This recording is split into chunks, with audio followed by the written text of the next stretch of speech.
पिछले कुछ समय तो मैं काफ़ी सारे आर्टिकल लिखे और आर्टिकल ਜਿਹੜੇ ਸੀ ਉਹ ਜ਼ਿਆਦਾਤਰ ਇਨਸਾਨੀ ਸਮੱਸਿਆਵਾਂ ਦੇ ਨਾਲ ਸੰਬੰਧਿਤ ਸੀ।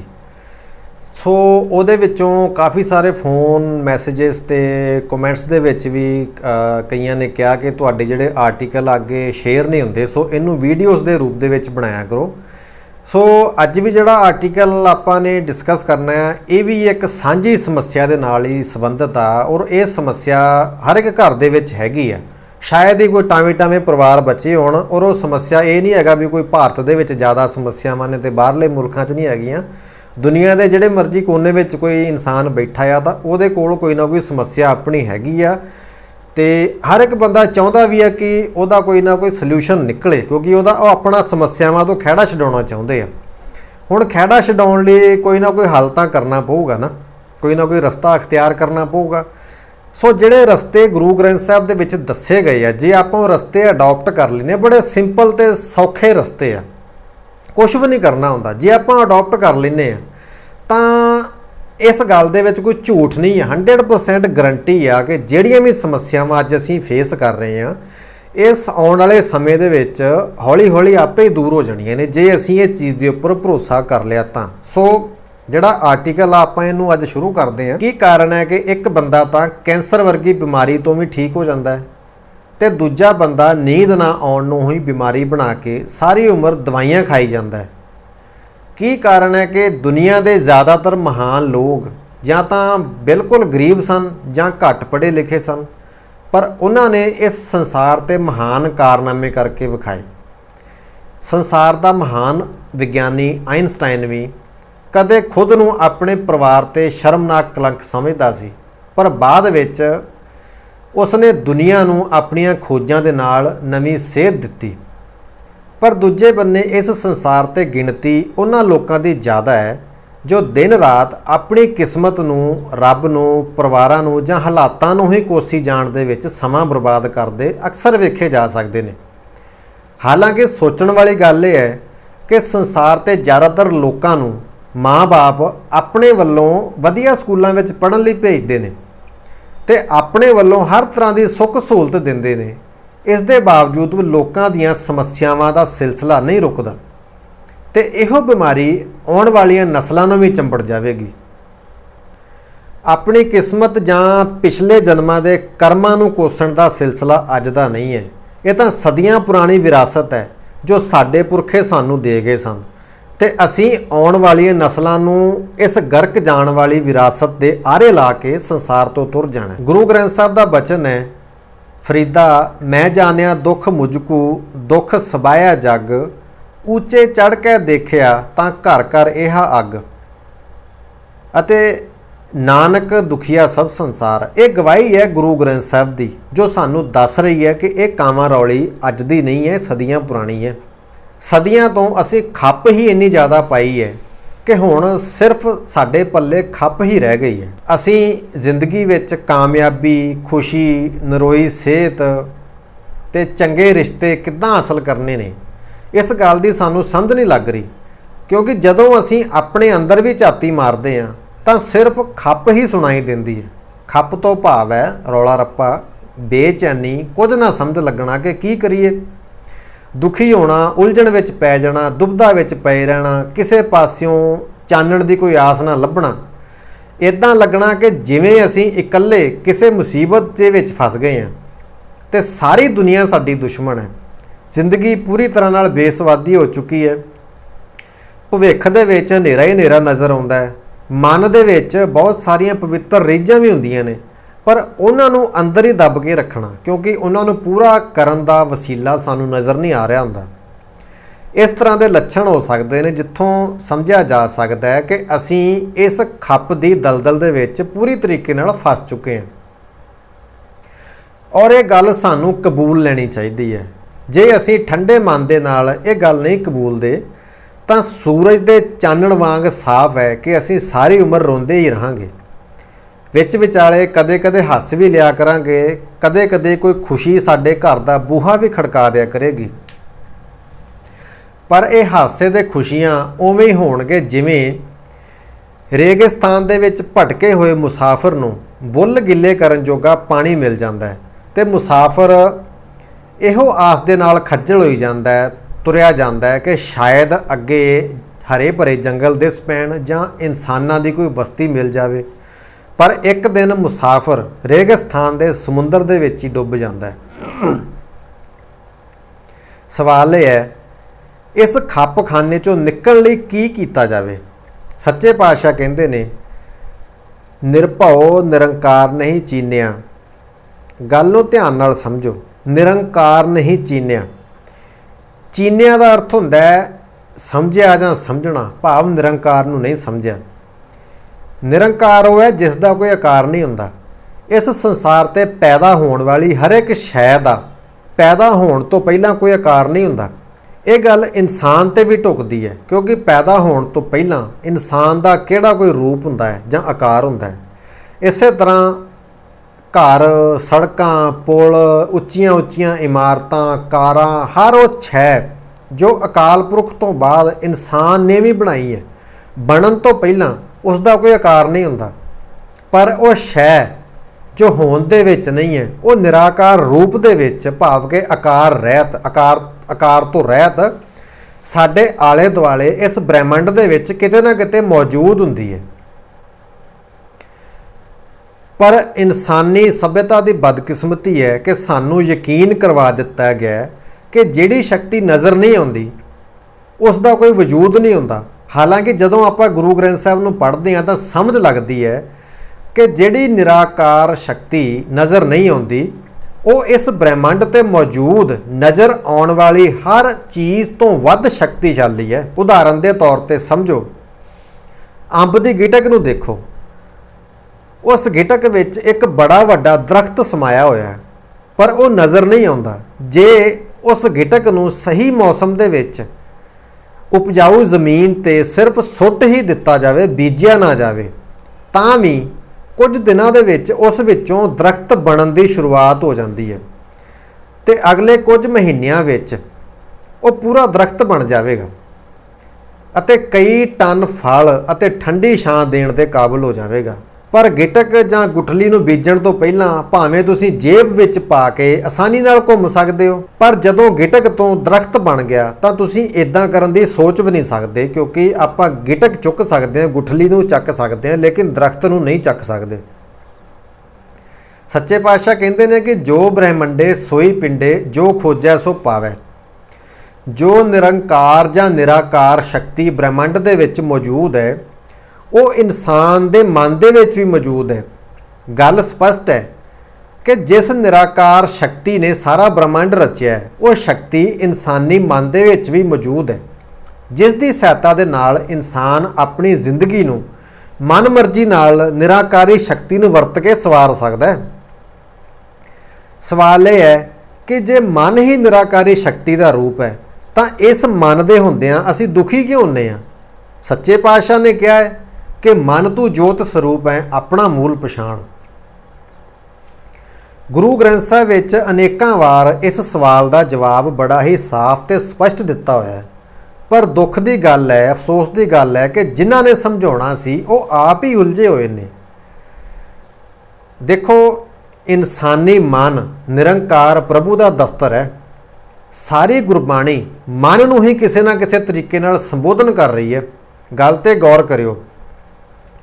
ਅਸੀਂ ਗਲਤੀ ਕੀ ਕਰ ਰਹੇ ਹਾਂ ਕਿ ਆਪਣੇ ਮਨ ਤੇ ਭਰੋਸਾ ਨਾ ਕਰਕੇ, ਮਨ ਦੀ ਪਵਿੱਤਰ ਆਵਾਜ਼ ਨੂੰ ਨਾ ਸੁਣ ਕੇ ਇੱਧਰ ਉੱਧਰ ਟੱਕਰਾਂ ਮਾਰੀ ਜਾ ਰਹੇ ਹਾਂ। ਮੰਨ ਲਵੋ ਕਿ ਕੋਈ ਬੰਦਾ ਬਿਮਾਰ ਹੋ ਗਿਆ, ਉਹ ਡਾਕਟਰ ਕੋਲ ਜਾਣ ਦੀ ਬਜਾਏ ਥਾਣੇ ਪਹੁੰਚ ਗਿਆ ਤੇ ਥਾਣੇਦਾਰ ਨੂੰ ਆਪਣੀ ਬਿਮਾਰੀ ਦੱਸਣ ਲੱਗ ਜਾਏ। ਥਾਣੇਦਾਰ ਦੀਆਂ ਉਹ ਭਾਵੇਂ ਜਿੰਨੀਆਂ ਮਰਜ਼ੀ ਮਿੰਨਤਾਂ ਕਰ ਲਵੇ, ਪਰ ਥਾਣੇਦਾਰ ਦਵਾਈ ਲਿਖ ਕੇ ਨਹੀਂ ਦੇ ਸਕਦਾ।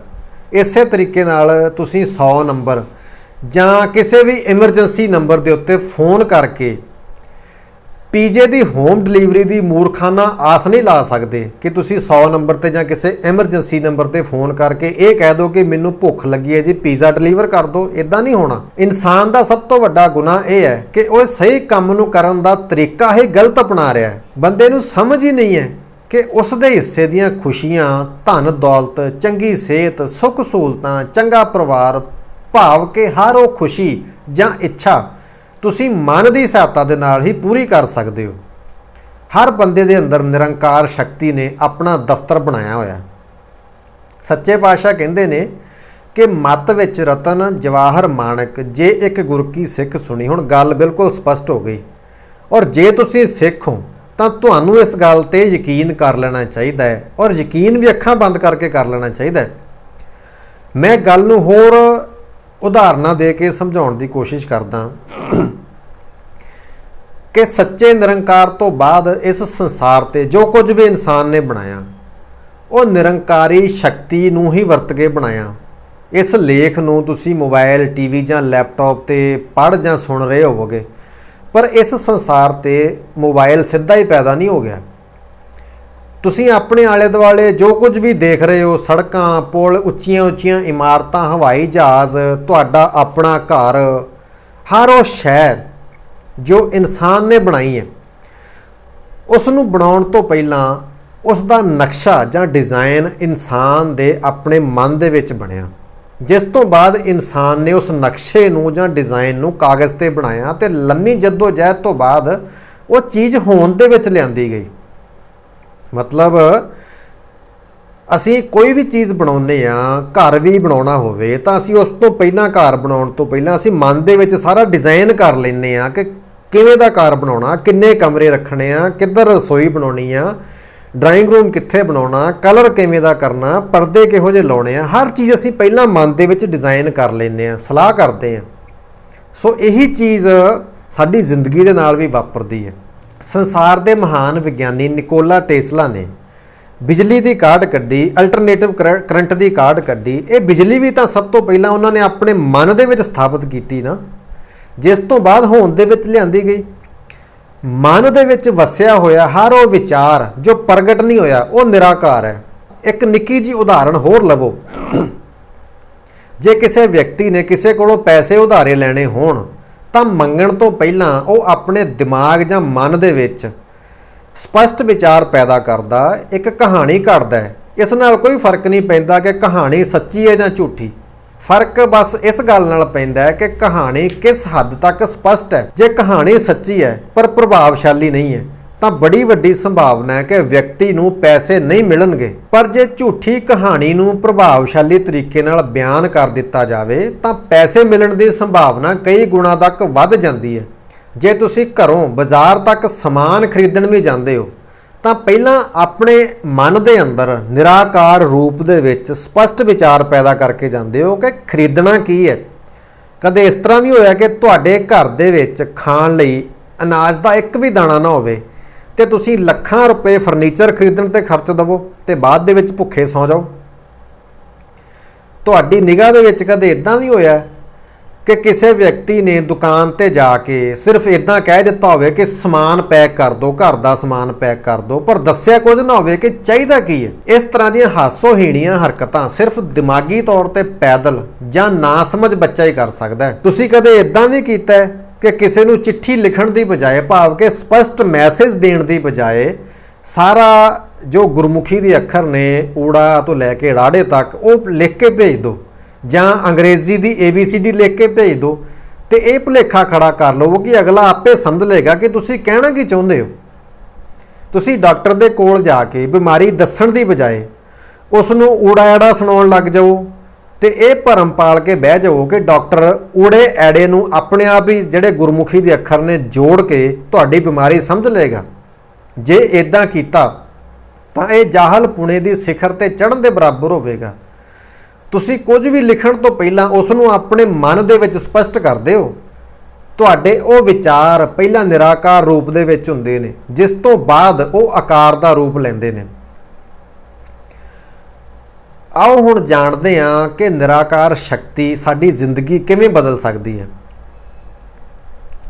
ਕੋਈ ਮੰਨੇ ਜਾਂ ਨਾ ਮੰਨੇ, ਔਰ ਕਿਸੇ ਦੇ ਮੰਨਣ ਦੇ ਨਾਲ ਨਿਰਾਕਾਰੀ ਸ਼ਕਤੀ ਤੇ ਕੋਈ ਅਸਰ ਨਹੀਂ ਪੈਂਦਾ, ਪਰ ਸੱਚ ਤਾਂ ਇਹ ਹੈ ਕਿ ਇਸ ਸੰਸਾਰ ਦੇ ਜ਼ਿਆਦਾਤਰ ਗਿਣਤੀ ਉਹਨਾਂ ਲੋਕਾਂ ਦੀ ਹੈ ਜੋ ਕਿਸੇ ਨਾ ਕਿਸੇ ਚੀਜ਼ ਦੇ ਵਿੱਚ ਉਲਝੇ ਹੋਏ ਨੇ।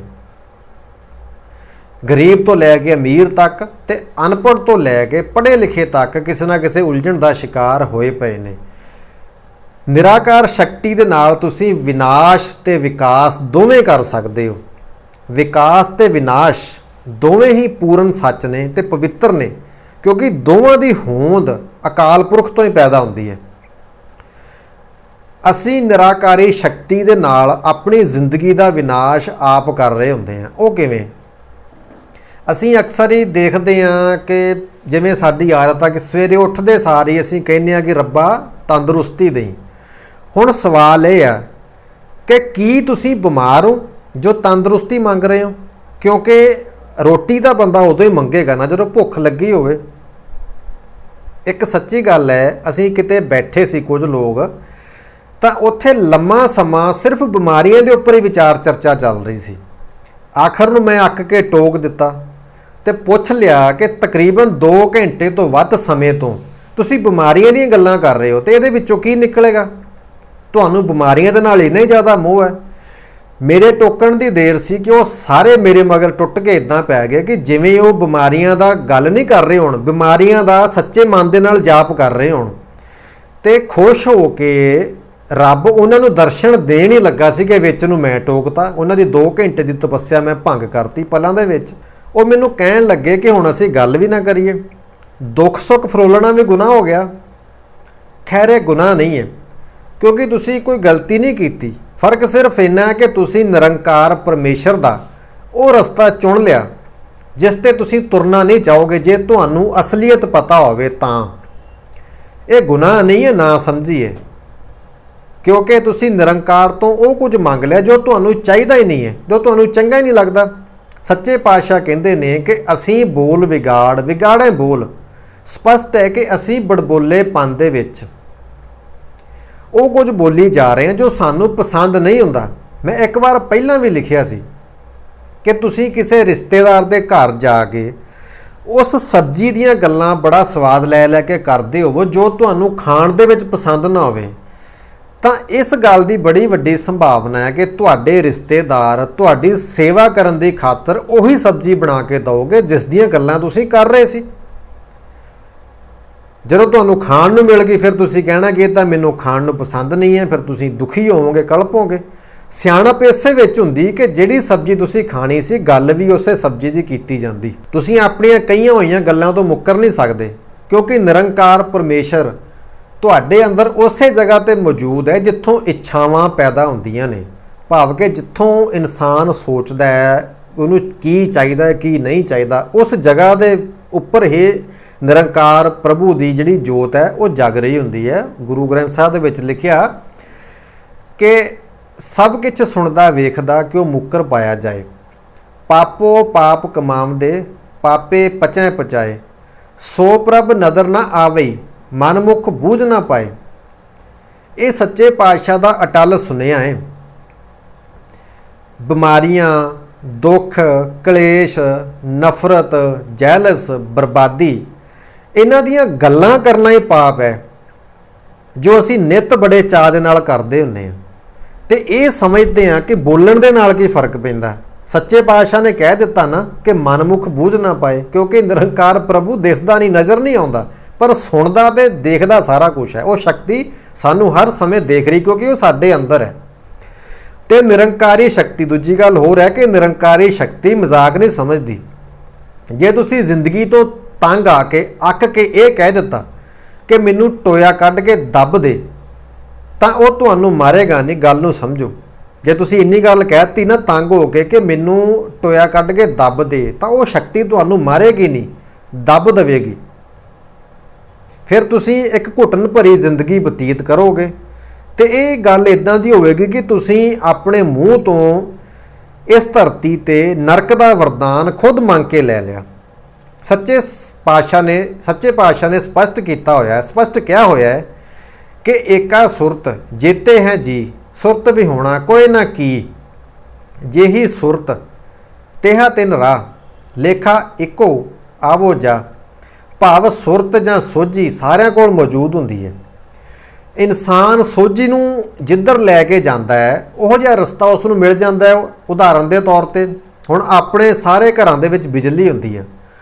ਹੁਣ ਉਸ ਬਿਜਲੀ ਨੂੰ ਵਰਤ ਕੇ ਅਸੀਂ ਜਿਹੋ ਜਿਹਾ ਮਰਜ਼ੀ ਰੰਗ ਦਾ ਬਲਬ ਲਿਆ ਕੇ ਲਾ ਸਕਦੇ ਹਾਂ, ਲਾਲ, ਹਰਾ, ਨੀਲਾ, ਪੀਲਾ। ਜਿਹੜਾ ਮਰਜ਼ੀ ਰੰਗ ਸਾਨੂੰ ਪਸੰਦ ਹੋਵੇ ਅਸੀਂ ਲਾ ਲਾਂਗੇ। ਜਿਸ ਰੰਗ ਦਾ ਬਲਬ ਅਸੀਂ ਲਾਇਆ ਹੋਵੇਗਾ ਸਾਡੇ ਘਰ ਦੇ ਵਿੱਚ ਰੌਸ਼ਨੀ ਵੀ ਉਦਾਂ ਦੀ ਹੋਏਗੀ, ਪਰ ਉਸ ਰੌਸ਼ਨੀ ਦੇ ਨਾਲ ਜਾਂ ਬਲਬ ਦੇ ਰੰਗ ਦੇ ਨਾਲ ਬਿਜਲੀ ਦੇ ਰੰਗ ਦੇ ਉੱਪਰ ਕੋਈ ਫਰਕ ਨਹੀਂ ਪੈਣਾ। ਫਰਕ ਸਿਰਫ ਸਾਡੇ ਘਰ ਦੀ ਰੌਸ਼ਨੀ ਦੇ ਵਿੱਚ ਹੀ ਪਏਗਾ। ਇਨਸਾਨ ਵੀ ਲਾਈਟ ਹੈ, ਇਨਸਾਨ ਵੀ ਲਾਈਟਾਂ ਹੈ, ਕਿਉਂਕਿ ਜੋਤ ਸਾਡੇ ਅੰਦਰ ਜਗ ਰਹੀ ਹੈ। ਅਸੀਂ ਜਿਹੋ ਜਿਹਾ ਰੰਗ ਚੁਣਨਾ, ਜਿਹੋ ਜਿਹੀਆਂ ਅਸੀਂ ਗੱਲਾਂ ਕਰਨੀਆਂ, ਉਹੋ ਜਿਹੀ ਲਾਈਫ ਸਾਡੀ ਹੋ ਜਾਣੀ ਹੈ। ਮੈਂ ਕੁਝ ਦਿਨ ਪਹਿਲਾਂ ਵੀ ਇੱਕ ਨਿੱਕਾ ਜਿਹਾ ਪੈਰਾਗ੍ਰਾਫ ਲਿਖਿਆ ਸੀ ਕਿ ਇਨਸਾਨ ਦਿਨ ਰਾਤ ਹੱਡ ਭੰਨਵੀਂ ਮਿਹਨਤ ਕਰਕੇ ਥੋੜੇ ਜਿਹੇ ਪੈਸੇ ਮਾੜੇ ਸਮੇਂ ਲਈ ਜੋੜ ਕੇ ਰੱਖ ਲੈਂਦਾ ਹੈ। ਹੁਣ ਦੱਸੋ ਕੈਸੀ ਸਿਆਣਪ ਹੈ ਬੰਦੇ ਦੀ, ਜੇ ਤੁਸੀਂ ਮਿਹਨਤ ਕਰਕੇ ਪੈਸੇ ਜੋੜ ਕੇ ਰੱਖੇ ਹੀ ਮਾੜੇ ਸਮੇਂ ਲਈ ਨੇ ਤਾਂ ਉਹ ਚੰਗੇ ਪਾਸੇ ਕਿਵੇਂ ਲੱਗ ਜਾਣ। ਬੰਦੇ ਨੇ ਨਾ ਚਾਹੁੰਦੇ ਹੋਏ ਵੀ ਹੱਡ ਭੰਨਵੀਂ ਮਿਹਨਤ ਕਰਕੇ ਮਾੜਾ ਸਮਾਂ ਮੰਗ ਲਿਆ। ਸੱਚੇ ਪਾਤਸ਼ਾਹ ਨੇ ਤਾਂ ਸਾਫ਼ ਕਿਹਾ ਹੋਇਆ ਕਿ ਜੋ ਮੰਗੈ ਠਾਕੁਰ ਆਪਣੇ ਤੇ ਸੋਈ ਸੋਈ ਦੇਵੈ। ਅਸੀਂ ਮਾੜਾ ਸਮਾਂ ਮੰਗ ਕੇ ਲਿਆ। ਇਹ ਸਾਡੇ ਮਨ ਦੇ ਵਿੱਚ ਵਹਿਮ ਹੁੰਦਾ ਕਿ ਪਤਾ ਨਹੀਂ ਕਦੋਂ ਮਾੜਾ ਸਮਾਂ ਆ ਜੇ, ਮਾੜਾ ਸਮਾਂ ਦੱਸ ਕੇ ਨਹੀਂ ਆਉਂਦਾ। ਇਸ ਤਰੀਕੇ ਦੇ ਜਿਹੜੇ ਭਰਮ ਭੁਲੇਖੇ ਸਾਡੇ ਮਨ ਦੇ ਵਿੱਚ ਪਾਏ ਆ। ਹਾਲਾਂਕਿ ਜਪਜੀ ਸਾਹਿਬ ਦੇ ਵਿੱਚ ਪਹਿਲਾਂ ਹੀ ਜੋ ਗੁਰੂ ਸਾਹਿਬ ਨੇ ਕਿਹਾ ਹੋਇਆ ਨਿਰਭਉ, ਇਨਸਾਨ ਨੇ ਵੀ ਨਿਰਭਉ ਬਣਨਾ। ਜੇ ਅਸੀਂ ਜੇ ਮਨ ਨੂੰ ਕਿਹਾ ਗਿਆ ਕਿ ਮਨ ਤੂੰ ਜੋਤ ਸਰੂਪ ਹੈ, ਤਾਂ ਇਨਸਾਨ ਨੂੰ ਵੀ ਨਿਰਭਉ ਹੋਣਾ ਚਾਹੀਦਾ। ਹਾਲਾਂਕਿ ਜਿਹੜੇ ਡਰ ਪਾਏ ਗਏ ਨੇ ਵੱਡੇ ਵੱਡੇ ਕਾਰਪੋਰੇਟ ਘਰਾਣਿਆਂ ਵੱਲੋਂ, ਇੰਸ਼ੋਰੈਂਸ ਕੰਪਨੀਆਂ ਵੱਲੋਂ, ਕਈ ਚੀਜ਼ਾਂ ਦੇ ਭੁਲੇਖੇ ਮੀਡੀਆ ਨੇ ਵੀ ਖੜੇ ਕੀਤੇ ਨੇ, ਇਹਨਾਂ ਸਾਰਿਆਂ ਬਾਰੇ ਹਲੇ ਕਾਫੀ ਕੁਝ ਲਿਖਣਾ ਬਾਕੀ ਹੈ ਤਾਂ ਕਿ ਹਰ ਇੱਕ ਸਵਾਲ ਦਾ ਜਵਾਬ ਦਿੱਤਾ ਜਾਵੇ, ਖਾਸ ਕਰਕੇ ਮਾੜੇ ਸਮੇਂ ਨਾਲ ਸੰਬੰਧਿਤ, ਜਿਹਦੇ ਕਰਕੇ ਇੱਕ ਸਾਡੇ ਅੰਦਰੋਂ ਡਰ ਨਿਕਲ ਜੇ, ਅਸੀਂ ਨਿਰਭਉ ਹੋ ਕੇ ਆਪਣੀ ਜ਼ਿੰਦਗੀ ਨੂੰ ਖੁਸ਼ੀ-ਖੁਸ਼ੀ ਬਤੀਤ ਕਰੀਏ। ਔਰ ਆਉਣ ਵਾਲੇ ਸਮੇਂ ਦੇ ਅੰਦਰ ਅਕਾਲ ਪੁਰਖ ਦੀ ਕਿਰਪਾ ਦੇ ਨਾਲ ਇਸ ਚੀਜ਼ ਦੇ ਉੱਪਰ ਵੀ ਲਿਖਣ ਦੀ ਕੋਸ਼ਿਸ਼ ਕਰਾਂਗੇ। ਸੋ ਹੁਣ ਅਗਲੀ ਗੱਲ ਹੈ ਕਿ ਇਸ ਵਿੱਚ ਕਿਹੜੀ ਸਿਆਣਪ ਜਾਪਦੀ ਹੈ, ਕਿਹੜੀ ਸਿਆਣਪ ਦੀ ਗੱਲ ਜਾਪਦੀ ਹੈ ਕਿ ਜਿਹੜੀ ਸ਼ਾਇਦ ਤੁਹਾਨੂੰ ਚਾਹੀਦੀ ਨਾ ਹੋਵੇ ਔਰ ਤੁਸੀਂ ਦਿਨ ਰਾਤ ਉਸੇ ਦਾ ਹੀ ਨਾਮ ਜਪਦੇ ਰਹੋ। ਇਹ ਸਵਾਲ ਸਾਰਿਆਂ ਦੇ ਸਾਂਝਾ ਹੈ। ਮੈਂ ਪਹਿਲਾਂ ਹੀ ਆਪਾਂ ਜਿਵੇਂ ਡਿਸਕਸ ਕਰ ਲੈਂਦਾ ਕਿ ਸਾਨੂੰ ਚਾਹੀਦੀਆਂ ਖੁਸ਼ੀਆਂ ਨੇ, ਲੇਕਿਨ ਅਸੀਂ ਜਦੋਂ ਵੀ ਬਹਿ ਜਾਂਦੇ ਹਾਂ ਤਾਂ ਅਸੀਂ ਹਮੇਸ਼ਾ ਨਿੰਦਿਆ, ਚੁਗਲੀ, ਕਦੀ ਕਿਸੇ ਦੇ ਖਿਲਾਫ ਬੋਲੀ ਜਾਓ, ਕਦੀ ਬਿਮਾਰੀਆਂ ਦੀ ਗੱਲ ਕਰ ਲਓ, ਕਦੀ ਲੜਾਈ ਦੀਆਂ ਗੱਲਾਂ ਕਰ ਲਓ, ਬਹੁਤ ਕੁਝ ਇਹੋ ਜਿਹਾ ਅਸੀਂ ਕਰਦੇ, ਹਮੇਸ਼ਾ ਹੀ ਕਰਦੇ ਹਾਂ। ਤਾਂ ਕਿਉਂ ਨਾ ਸਾਡੀ ਜ਼ਿੰਦਗੀ ਉੱਦਾਂ ਦੀ ਬਣ ਜੇ। ਫਿਰ ਅਸੀਂ ਮੰਗ ਰਹੇ ਹਾਂ ਨਾ, ਜੇ ਸੱਚੇ ਪਾਤਸ਼ਾਹ ਨੇ ਕਿਹਾ ਹੋਇਆ ਕਿ ਅਸੀਂ ਬੋਲ ਵਿਗਾੜੈ ਬੋਲ, ਅਸੀਂ ਬੜਬੋਲੇ ਲੋਕ ਆਪੇ ਹੀ ਆਪਣੀ ਜ਼ਿੰਦਗੀ ਨੂੰ ਵਿਗਾੜ ਰਹੇ ਹਾਂ। ਹੁਣ ਇਹ ਸਵਾਲ ਸਾਡੇ ਉੱਪਰ, ਸਾਡੇ ਸਾਰਿਆਂ ਲਈ ਸਾਂਝਾ ਕਿ ਅਸੀਂ ਕਦੋਂ ਸੁਧਰਨਾ, ਅਸੀਂ ਚੰਗੇ ਬੋਲ ਕਦੋਂ ਬੋਲੇ। ਜਿਵੇਂ ਮੇਰੇ ਸਾਹਮਣੇ ਲਿਖਿਆ ਪਿਆ ਗੁਰੂ ਗ੍ਰੰਥ ਸਾਹਿਬ ਦੀ ਤੁਕ ਲਿਖੀ ਹੈ ਕਿ ਮਿੱਠਾ ਬੋਲੇ ਨਿਵ ਚੱਲੇ, ਸੇਜੇ ਰਵੈ ਪਧਾਰ, ਵੀ ਹਮੇਸ਼ਾ ਮਿੱਠਾ ਬੋਲੋ, ਚੰਗਾ ਬੋਲੋ, ਕਿਉਂ ਮਾੜੇ ਬੋਲਦੇ ਹੋ। ਹੁਣ ਇਹ ਚੀਜ਼ ਦੇ ਉੱਪਰ ਤਾਂ ਸਾਡੇ ਤੇ ਕੋਈ ਪਾਬੰਦੀ ਨਹੀਂ ਨਾ ਲਾਈ। ਅਸੀਂ ਮੰਨਦੇ ਹਾਂ ਕਿ ਹਾਲਾਤ ਖਰਾਬ ਨੇ, ਕੋਈ ਸਰਕਾਰਾਂ ਧੱਕਾ ਕਰਦੀਆਂ ਨੇ, ਕਿਤੇ ਪੁਲਿਸ ਵੀ ਧੱਕਾ ਕਰਦੀ ਹੋ ਸਕਦੀ, ਬਹੁਤ ਕੁਝ ਸਾਡੇ ਸਮਾਜ ਦੇ ਵਿੱਚ ਹੁੰਦਾ ਹੈ। ਪਰ ਕੀ ਕਦੇ ਕਿਸੇ ਨੇ ਸਾਡੇ ਸਿਰ ਤੇ ਵੀ ਬੰਦੂਕ ਰੱਖੀ ਹੈ ਕਿ ਤੁਸੀਂ ਆਪਣੇ ਘਰ ਦੇ ਵਿੱਚ ਵੀ ਚੰਗੀਆਂ ਗੱਲਾਂ ਨਾ ਕਰੋ, ਘਰ ਦੇ ਵਿੱਚ ਵੀ ਸੁੱਖ ਸ਼ਾਂਤੀ ਪਿਆਰ ਦੀਆਂ ਗੱਲਾਂ ਨਾ ਕਰੋ। ਜਿਵੇਂ ਆਪਾਂ ਪਹਿਲਾਂ ਹੀ ਡਿਸਕਸ ਕਰ ਚੁੱਕੇ ਹਾਂ ਕਿ ਜਦੋਂ ਇਨਸਾਨ ਨੇ ਕੋਈ ਚੀਜ਼ ਬਣਾਉਣੀ ਹੁੰਦੀ ਹੈ ਤਾਂ ਉਹਦਾ ਨਕਸ਼ਾ ਪਹਿਲਾਂ ਉਹਦੇ ਦਿਮਾਗ ਦੇ ਵਿੱਚ ਬਣ ਜਾਂਦਾ, ਪਰ ਸਾਡੇ ਦਿਮਾਗ ਦੇ ਵਿੱਚ ਕੀ ਚੱਲਦਾ ਰਹਿੰਦਾ ਹਮੇਸ਼ਾ। ਇਹ ਸਵਾਲ ਸਾਰਿਆਂ ਦੇ ਸਾਹਮਣੇ ਹੈ, ਮੇਰੇ ਵਿੱਚ ਵੀ ਹੈ, ਤੁਹਾਡੇ ਵਿੱਚ ਵੀ ਆ। ਅਸੀਂ ਸੋਚਦੇ ਕੀ ਹਾਂ ਸਵੇਰ ਤੋਂ ਲੈ ਕੇ ਸ਼ਾਮ ਤੱਕ। ਹਾਲਾਂਕਿ ਮੈਂ ਬਹੁਤ ਸਾਰੇ ਬੰਦਿਆਂ ਨੂੰ ਇਹ ਸਵਾਲ ਕਰਦਾ ਹਾਂ, ਪਰ ਲੋਕ ਮੁੱਕਰ ਜਾਂਦੇ ਨੇ, ਕਹਿੰਦੇ ਨੇ ਵੀ ਨਾ ਅਸੀਂ ਤਾਂ ਕਦੇ ਕੁਝ ਸੋਚਦੇ ਹੀ ਨਹੀਂ, ਸਾਡੇ ਦਿਮਾਗ 'ਚ ਕੁਝ ਚੱਲਦਾ ਹੀ ਨਹੀਂ। ਯਾਰ ਹੱਦ ਹੋ ਗਈ। ਇਹ ਗੱਲ ਸਿੱਧ ਕਰ ਦਿੱਤੀ ਹੈ ਵਿਗਿਆਨੀਆਂ ਨੇ ਕਿ ਸਾਡੇ ਦਿਮਾਗ ਦੇ ਵਿੱਚ ਤਕਰੀਬਨ ਇੱਕ ਦਿਨ ਦੇ ਵਿੱਚ 24 ਘੰਟਿਆਂ ਦੇ ਵਿੱਚ 50,000 ਤੋਂ ਵੱਧ ਵਿਚਾਰ ਚੱਲਦੇ ਨੇ। ਉਹ ਨਵੇਂ ਵਿਚਾਰ ਨਹੀਂ ਹੁੰਦੇ, ਮਤਲਬ ਵਾਰ-ਵਾਰ ਰਿਪੀਟ ਹੋਈ ਜਾਂਦੇ ਨੇ ਇੱਕੋ ਹੀ ਚੀਜ਼। ਕਈ ਵਾਰੀ ਮੰਨ ਲਓ ਜੇ ਆਪਾਂ ਕਿਸੇ ਨਾਲ ਲੜ ਪਏ ਤਾਂ ਉਹੀ ਘੱਟੋ ਘੱਟ 2-2.5 ਘੰਟੇ ਸਾਡੇ ਮਨ ਦੇ ਵਿੱਚ ਚੱਲੀ ਜਾਣੇ ਕਿ ਜੇ ਦੁਬਾਰਾ ਮੈਨੂੰ ਟੱਕਰ ਗਿਆ ਮੈਂ ਇਹਨੂੰ ਕੀ ਕਹੂੰਗਾ। ਜਾਂ ਕੋਈ ਵੀ 100 ਗੱਲ ਹੋ ਜਾਂਦੀ ਵੀ ਜੇ ਗੁਆਂਢੀ ਨੇ ਕੋਈ ਚੀਜ਼ ਨਵੀਂ ਕਰ ਲਈ, ਲੈ ਸਾਨੂੰ ਦਿਖਾ ਰਿਹਾ, ਦਿਖਾਵਾ ਕਰ ਰਿਹਾ ਨਾ, ਮਤਲਬ ਫਜ਼ੂਲ ਦੀਆਂ ਗੱਲਾਂ ਅਸੀਂ ਕਰਦੇ ਹਾਂ, ਜਾਂ ਬਿਮਾਰੀਆਂ ਦੀਆਂ ਗੱਲਾਂ ਅਸੀਂ ਬੜਾ ਸਵਾਦ ਲੈ ਕੇ ਕਰਦੇ ਹੁੰਦੇ ਹਾਂ। ਸੋ ਇਹ ਚੀਜ਼ਾਂ ਤੋਂ ਸਾਨੂੰ ਅਵੋਇਡ ਕਰਨਾ ਚਾਹੀਦਾ। ਸੱਚੇ ਪਾਤਸ਼ਾਹ ਨੇ ਕਿਹਾ ਜੇ ਤੁਸੀਂ ਸਿੱਖ ਹੋ ਵਾਕਈ, ਔਰ ਜੇ ਤੁਸੀਂ ਦੁਖੀ ਹੋ, ਚਾਹੁੰਦੇ ਹੋ ਕਿ ਤੁਹਾਡੇ ਘਰਾਂ ਦੇ ਵਿੱਚ ਸੁੱਖ ਸ਼ਾਂਤੀ ਵਰਤੇ, ਪਿਆਰ ਵਰਤੇ, ਤਾਂ ਇਹ ਗੱਲ ਨੂੰ ਅਪਣਾਉਣਾ ਪਏਗਾ। ਮਿੱਠਾ ਬੋਲੇ ਨਿਵ ਚੱਲੇ। ਹਾਲੇ ਬਹੁਤ ਕੁਝ ਚੀਜ਼ਾਂ ਆਪਾਂ ਅੱਗੇ ਜਾ ਕੇ ਡਿਸਕਸ ਕਰਾਂਗੇ ਆਉਣ ਵਾਲੇ ਸਮੇਂ 'ਚ। ਤੇ ਤੁਸੀਂ ਜਿਹੋ ਜੀ ਜ਼ਿੰਦਗੀ ਚਾਹੁੰਦੇ ਹੋ ਉਹੋ ਜਿਹਾ ਨਕਸ਼ਾ ਤਾਂ ਬਣਾਓ ਪਹਿਲਾਂ। ਜਿਵੇਂ ਆਪਾਂ ਪਹਿਲਾਂ ਗੱਲ ਕੀਤੀ ਕਿ ਅਸੀਂ ਘਰ ਬਣਾਉਣਾ, ਉਹਦਾ ਨਕਸ਼ਾ ਬਣਾਉਂਦੇ ਆ ਕਿ ਨਹੀਂ, ਕਿੱਥੇ ਅਸੀਂ ਰਸੋਈ ਰੱਖਣੀ ਹੈ, ਕਿੱਥੇ ਡਰਾਇੰਗ ਰੂਮ ਹੈ, ਪਰਦੇ ਕਿਹੋ ਜਿਹੇ ਚਾਹੀਦੇ ਆ। ਜੇ ਆਪਾਂ ਗੱਡੀ ਲੈਣੀ ਹੋਵੇ ਆਪਾਂ ਪਹਿਲਾਂ ਡਿਸਾਈਡ ਕਰਦੇ ਆ ਨਾ ਵੀ ਰੰਗ ਕਿਹੋ ਜਿਹਾ ਲੈਣਾ, ਕਿਹੜੀ ਗੱਡੀ ਲੈਣੀ ਹੈ। ਇਹ ਥੋੜੀ ਬਾਜ਼ਾਰ 'ਚ ਜਾ ਕੇ ਕਹਿੰਦੇ ਵੀ ਗੱਲ ਦੇ ਵਿੱਚ ਤਖਤੀ ਪਾ ਕੇ ਕਿ ਅਸੀਂ ਗੱਡੀ ਲੈਣੀ ਹੈ ਜੀ, ਕਿਹੜੀ ਲੈਣੀ ਹੈ ਜੀ, ਇਹ ਸਾਨੂੰ ਪਤਾ ਹੀ ਨਹੀਂ ਹੈ। ਮਤਲਬ ਜੇ ਤੁਸੀਂ ਜੋ ਵੀ ਜਾ ਕੇ ਤੁਸੀਂ ਮੰਗੋਗੇ ਦੁਕਾਨ ਦੇ ਉੱਪਰ ਵੀ, ਜੇ ਤੁਸੀਂ ਜਿਹੜੀ ਚੀਜ਼ ਮੰਗ ਲਈ ਉਹ ਤੁਹਾਨੂੰ ਮਿਲ ਜੇਗੀ। ਬੋਲਣ ਦੇ ਨਾਲ ਵੀ ਬੜਾ ਫਰਕ ਪੈਂਦਾ। ਤੇ ਇਸ ਕਰਕੇ ਜ਼ਿੰਦਗੀ ਦਾ ਨਕਸ਼ਾ ਸਾਨੂੰ ਆਪਣੇ ਮਨ ਦੇ ਵਿੱਚ ਬਣਾਉਣਾ ਪਏਗਾ। ਜਿਵੇਂ ਆਪਾਂ ਪਹਿਲਾਂ ਵੀ ਗੁਰੂ ਨਾਨਕ ਸਾਹਿਬ ਨੇ ਲਿਖਿਆ ਹੋਇਆ, ਦੇਖੋ ਇਹ ਗੱਲਾਂ ਝੂਠ ਨਹੀਂ ਆ, ਇਹ ਗੁਰੂ ਨੇ ਲਿਖੀਆਂ ਨੇ। ਔਰ ਸਾਨੂੰ ਪੂਰਾ ਭਰੋਸਾ ਹੋਣਾ ਚਾਹੀਦਾ, ਅੱਖਾਂ ਬੰਦ ਕਰਕੇ ਭਰੋਸਾ ਹੋਣਾ ਚਾਹੀਦਾ ਵੀ ਜੇ ਸੱਚੇ ਪਾਤਸ਼ਾਹ ਨੇ ਕਹਿ ਦਿੱਤਾ ਕਿ ਮੱਤ ਵਿੱਚ ਰਤਨ ਜਵਾਹਰ ਮਾਣਕ, ਤਾਂ ਡੈਟ ਮੀਨਸ ਕਿ ਉਹ ਹੈਗਾ ਆ, ਝੂਠ ਨਹੀਂ ਆ, ਬਿਲਕੁਲ ਅਟੱਲ ਸੱਚਾਈ ਹੈ। ਔਰ ਉਹਨੂੰ ਪ੍ਰਗਟ ਕਿਵੇਂ ਕਰਨਾ ਹੈ ਦਿਆ, ਮਿੱਠਾ ਬੋਲੋ। ਹੁਣ ਤੁਸੀਂ ਆਪਣੀ ਜ਼ਿੰਦਗੀ ਦਾ ਨਕਸ਼ਾ ਤਾਂ ਪਹਿਲਾਂ ਤਿਆਰ ਕਰੋ ਨਾ, ਫਿਰ ਜਾ ਕੇ ਕੁਛ ਅੱਗੇ ਹੋਏਗਾ। ਤੇ ਭਾਈ ਗੁਰਦਾਸ ਜੀ ਵੀ ਕਹਿੰਦੇ ਆ ਕਿ ਚਰਨ ਸ਼ਰਨ ਗੁਰੇਕ ਪੈਂਡਾ ਜਾਏ ਚੱਲ, ਸਤਿਗੁਰ ਕੋਟ ਪੈਂਡਾ ਅੱਗੇ ਹੋਏ ਲੇਤ ਹੈ। ਆਪਾਂ ਸਟਾਰਟਿੰਗ ਦੇ ਵਿੱਚ ਜਿਹੜੀ ਗੱਲ ਕੀਤੀ ਸੀ ਕਿ ਦੁਨੀਆ ਦੇ ਜ਼ਿਆਦਾਤਰ ਮਹਾਨ ਵਿਗਿਆਨੀ ਜਾਂ ਮਹਾਨ ਲੋਕ ਉਹ ਹੋਏ ਨੇ ਜਿਹੜੇ ਵਿਚਾਰੇ ਘੱਟ ਪੜ੍ਹੇ ਲਿਖੇ ਸੀ ਜਾਂ ਗਰੀਬ ਸੀ, ਪਰ ਕਿਉਂਕਿ ਉਹਨਾਂ ਨੇ ਜੋ ਕਰਨਾ ਚਾਹੁੰਦੇ ਸੀ ਉਹ ਚੀਜ਼ ਦਾ ਨਕਸ਼ਾ ਆਪਣੇ ਮਨ ਦੇ ਵਿੱਚ ਬਣਾ ਲਿਆ। ਔਰ ਉਹਨਾਂ ਨੂੰ ਹਰ ਚੀਜ਼ ਪ੍ਰਮਾਤਮਾ ਨੇ ਪ੍ਰੋਵਾਈਡ ਕੀਤੀ ਤਾਂ ਕਿ ਉਹ ਜਿਹੜੀ ਚੀਜ਼ ਚਾਹੁੰਦੇ ਆ ਕਰਨੀ ਉਹ ਪੂਰੀ ਹੋ ਜੇ। ਜੇ ਦੋ ਬੰਦੇ ਮਿਲ ਜਾਣ, ਪਲੈਨਿੰਗ ਕਰ ਲੈਣ, ਯਾਰ ਵੱਡੀਆਂ ਵੱਡੀਆਂ ਬੈਂਕਾਂ ਲੁੱਟ ਲੈਂਦੇ ਆ। ਕਿੰਨਾ ਕੁਛ ਸਰਕਾਰਾਂ ਤੰਗ ਹੋਈਆਂ ਪਈਆਂ ਨੇ ਹੈਕਰਾਂ ਤੋਂ, ਕਿੰਨਾ ਕੁਛ ਹੈਕ ਕਰ ਲੈਂਦੇ ਨੇ, ਕਿੰਨੀਆਂ ਸਿਕਿਉਰ ਚੀਜ਼ਾਂ ਨੂੰ ਵੀ ਹੈਕ ਕੀਤਾ ਜਾਂਦਾ। ਕਿੱਥੋਂ ਦਿਮਾਗ ਲਾ ਕੇ ਕਰ ਲੈਂਦੇ ਆ ਨਾ। ਤਾਂ ਆਪਾਂ ਤਾਂ ਕੋਈ ਚੋਰੀ ਨਹੀਂ ਕਰਨੀ, ਆਪਾਂ ਤਾਂ ਕਿਤੇ ਡਾਕਾ ਨਹੀਂ ਮਾਰਨਾ, ਆਪਾਂ ਤਾਂ ਸਿਰਫ ਆਪਣੀ ਜ਼ਿੰਦਗੀ ਨੂੰ ਸਵਾਰਨਾ ਹੈ ਨਾ। ਜੇ ਅਸੀਂ ਆਪਣੀ ਜ਼ਿੰਦਗੀ ਦਾ ਨਕਸ਼ਾ ਹੀ ਚੰਗਾ ਨਹੀਂ ਬਣਾ ਸਕਦੇ ਫਿਰ ਤਾਂ ਸਾਨੂੰ ਗਰਕ ਜਾਣਾ ਚਾਹੀਦਾ, ਫਿਰ ਕੋਈ ਹੱਲ ਨਹੀਂ ਹੈਗਾ। ਇਹ ਹੁਣ ਅਸੀਂ ਦੇਖਣਾ ਵੀ ਅਸੀਂ ਆਪਣੀ ਜ਼ਿੰਦਗੀ ਦਾ ਨਕਸ਼ਾ ਕਿਵੇਂ ਤੇ ਕਦੋਂ ਚੰਗਾ ਬਣਾਉਂਦੇ ਆ, ਕਿਹੋ ਜਿਹੇ ਰੰਗ ਅਸੀਂ ਭਰਦੇ ਆ। ਡਰਾਇੰਗ ਬਣਾਉਣੀ ਹੈ ਨਾ, ਮੰਨ ਲਓ ਉਹਦੇ ਵਿੱਚ ਹਰਾ ਨੀਲਾ, ਉਹ ਸਾਡੇ ਤੇ ਡਿਪੈਂਡ ਕਰਦਾ ਹੈ। ਸੱਚੇ ਪਾਤਸ਼ਾਹ ਨੇ ਕਿਹਾ ਨਹੀਂ ਹੋਇਆ ਕਿ ਆਪਣ ਹੱਥੀਂ ਆਪਣਾ ਆਪੇ ਹੀ ਕਾਜ ਸਵਾਰੀ ਹੈ। ਬੜੀਆਂ ਮੈਂ ਲਾਈਵ ਐਗਜ਼ਾਮਪਲਾਂ ਵੀ ਤੁਹਾਨੂੰ ਦੱਸ ਸਕਦਾ ਜਿਹੜੀਆਂ ਮੈਂ ਰੋਜ਼ਮर्रा ਦੀ ਜ਼ਿੰਦਗੀ 'ਚ ਲੋਕਾਂ ਨਾਲ ਜਦੋਂ ਗੱਲਬਾਤ ਹੁੰਦੀ ਹੈ ਤਾਂ ਹਾਸੋ-ਹੀਣੇ ਤਰਕ ਦੇ ਦਿੱਤੇ ਜਾਂਦੇ ਆ, ਬਹਾਨੇਬਾਜ਼ੀ ਘੜ ਲਈ ਜਾਂਦੀ ਆ। ਪਰ ਆਹ ਕੰਮ ਨਹੀਂ ਕਰਨਾ, ਕਿਸੇ ਦੂਸਰੇ ਨੂੰ ਦੋਸ਼ ਦੇ ਦੇਣਾ। ਸੱਚੇ ਪਾਤਸ਼ਾਹ ਨੇ ਬਾਣੀ 'ਚ ਵਾਰ-ਵਾਰ ਲਿਖਿਆ ਵੀ ਤੂੰ ਬਗਾਨੇ ਨੂੰ ਦੋਸ਼ ਨਾ ਦੇ, ਦੋਸ਼ ਤੇਰੇ ਵਿੱਚ ਆਪਣੇ 'ਚ ਆ। ਜੋ ਮੈਂ ਕੀਆ ਸੋ ਮੈਂ ਪਾਇਆ, ਵੀ ਜੋ ਮੈਂ ਕੀਤਾ ਉਹ ਮੈਂ ਪਾ ਲਿਆ, ਮੈਂ ਦੋਸ਼ ਦੂਸਰੇ ਨੂੰ ਕਿਉਂ ਦੇਵਾਂ। ਇਹ ਸਾਡੀਆਂ ਕਮੀਆਂ ਨੇ, ਅਸੀਂ ਕਦੋਂ ਸੁਧਾਰਨੀਆਂ ਨੇ। ਔਰ ਇਹਨੂੰ ਸੁਧਾਰਨ ਲਈ ਇੱਕ ਚੀਜ਼ ਹੋਣੀ ਚਾਹੀਦੀ ਹੈ, ਜਿਵੇਂ ਗੁਰੂ ਗ੍ਰੰਥ ਸਾਹਿਬ ਦੇ ਵਿੱਚ ਸੰਗਤ ਦਾ ਬੜਾ ਵੱਡਾ ਕਨਸੈਪਟ ਦਿੱਤਾ ਗੁਰੂ ਸਾਹਿਬ ਨੇ। ਸੰਗਤ ਤੋਂ ਭਾਵ ਆ ਕਿ ਅਸੀਂ ਇੱਕ ਦੂਸਰੇ ਦਾ ਆਸਰਾ ਬਣੀਏ, ਇੱਕ ਦੂਸਰੇ ਦਾ ਸਾਥ ਦਈਏ, ਮੋਢੇ ਨਾਲ ਮੋਢਾ ਜੋੜੀਏ। ਜੇ ਅਸੀਂ ਇਹ ਚੀਜ਼ ਨਹੀਂ ਕਰਦੇ, ਜੇ ਸਾਨੂੰ ਕੋਈ ਚੀਜ਼ ਸਮਝ ਲੱਗ ਰਹੀ ਹੈ, ਅਸੀਂ ਕਿਸੇ ਦੇ ਨਾਲ ਸ਼ੇਅਰ ਨਹੀਂ ਕਰਦੇ, ਤਾਂ ਇਹ ਸਾਡਾ ਮਿਸ਼ਨ ਅਧੂਰਾ। ਡੈਟ ਮੀਨਸ ਕਿ ਅਸੀਂ ਫਿਰ ਜੈਲਸ ਕਰਦੇ ਹਾਂ ਕਿ ਕੋਈ ਬੰਦਾ ਹੋਰ ਨਾ ਸੁਧਰ ਜੇ, ਜਾਂ ਮਤਲਬ ਉਹ ਨਾ ਕੋਈ ਚੰਗੇ ਪਾਸੇ ਲੱਗ ਜੇ। ਇਹ ਵੀ ਕਈਆਂ ਦੇ ਵਿੱਚ ਸਮੱਸਿਆ ਹੁੰਦੀ ਹੈ।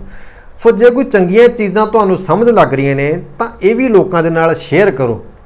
ਜਦੋਂ ਤੱਕ ਆਪਾਂ ਇਹ ਚੀਜ਼ ਸ਼ੇਅਰ ਨਹੀਂ ਕਰਦੇ, ਸਾਡੀ ਜ਼ਿੰਦਗੀ ਦਾ ਜਾਂ ਸਾਡਾ ਸਾਰਿਆਂ ਦਾ ਮਕਸਦ ਅਧੂਰਾ ਰਹੇਗਾ। ਸੋ ਆਉਣ ਵਾਲੇ ਸਮੇਂ ਦੇ ਵਿੱਚ ਅਕਾਲ ਪੁਰਖ ਦੀ ਕਿਰਪਾ ਨਾਲ ਸੰਗਤ ਦੇ ਉੱਪਰ ਵੀ ਗੱਲ ਕਰਨੀ ਪਏਗੀ, ਆਪਾਂ ਨੂੰ ਗੱਲ ਕਰਨੀ ਚਾਹੀਦੀ ਵੀ ਹੈ ਕਿ ਸੰਗਤ ਦੇ ਨਾਲ ਕੀ ਅਸਰ ਪੈਂਦਾ ਹੈ ਔਰ ਇਸ ਚੀਜ਼ ਨੂੰ ਆਪਾਂ ਕਿਵੇਂ ਬਿਲਡ ਕਰ ਸਕਦੇ ਹਾਂ। ਕਿਉਂਕਿ ਹਲੇ ਵੀ ਅਸੀਂ ਚੀਜ਼ਾਂ ਸਮਝ ਲੈਂਦੇ ਹਾਂ, ਕਨਫਿਊਜ਼ਨਾਂ ਰਹਿ ਜਾਣਗੀਆਂ ਵੀ ਅਸੀਂ ਕਿਵੇਂ ਕਰੀਏ, ਮਤਲਬ ਬਹੁਤ ਔਖਾ ਹੈ, ਧਿਆਨ ਨਹੀਂ ਲੱਗਦਾ, ਪਾਠ ਕਰਨ ਦੇ ਵਿੱਚ ਮਨ ਨਹੀਂ ਲੱਗਦਾ। ਤਾਂ ਇਹ ਚੀਜ਼ ਨੂੰ ਪ੍ਰੋਪਰ ਆਪਾਂ ਕੁਛ ਰਸਤੇ ਹੁੰਦੇ ਨੇ ਜਿਹੜੇ ਆਪਾਂ ਅਪਣਾ ਕੇ ਤੇ ਆਪਣੀ ਜੋ ਵੀ ਅਸੀਂ ਕਰਨਾ ਚਾਹੁੰਦੇ ਹਾਂ ਪੂਰਾ ਕਰ ਸਕਦੇ ਹਾਂ।